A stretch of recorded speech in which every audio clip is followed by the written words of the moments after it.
Assalamualaikum warahmatullahi wabarakatuh.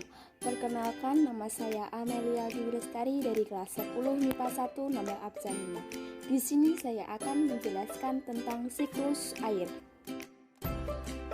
Tahukah kalian bahwa 70% kandungan bumi adalah air?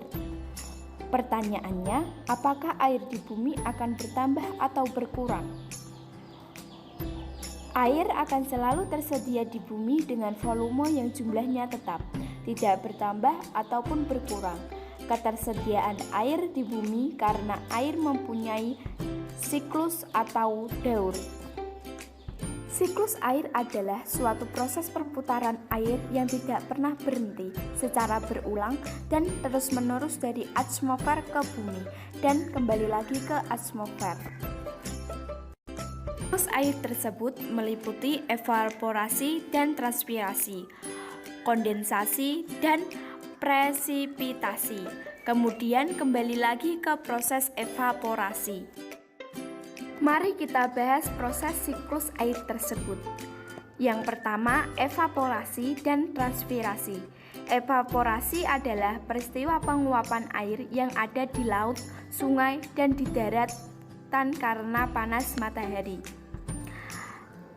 Dan transpirasi adalah peristiwa penguapan air yang berasal dari makhluk hidup juga karena panas sinar matahari.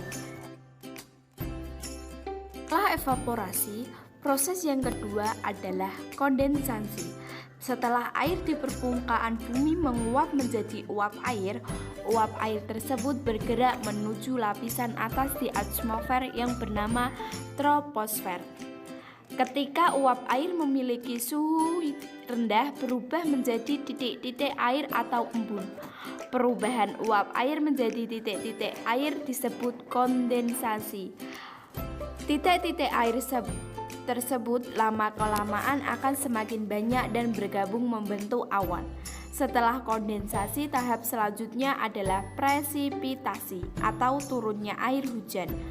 Saat uap air terus berkumpul menjadi awan, maka awan tersebut akan semakin berat. Jika awan tidak mampu lagi menampung titik-titik air, maka titik-titik air akan jatuh menuju permukaan bumi yang disebut sebagai air hujan.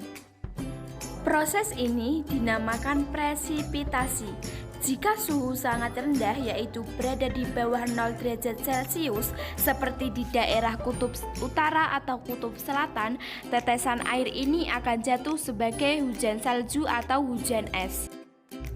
Air hujan yang jatuh ke permukaan bumi sampai ke permukaan tanah, kemudian meresap ke dalam tanah melalui sela-sela dan pori-pori tanah, serta batuan membentuk cadangan air tanah atau mengalir di permukaan tanah menuju perairan seperti danau, sungai, dan laut.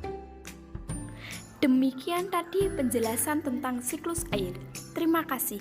Wassalamualaikum warahmatullahi wabarakatuh.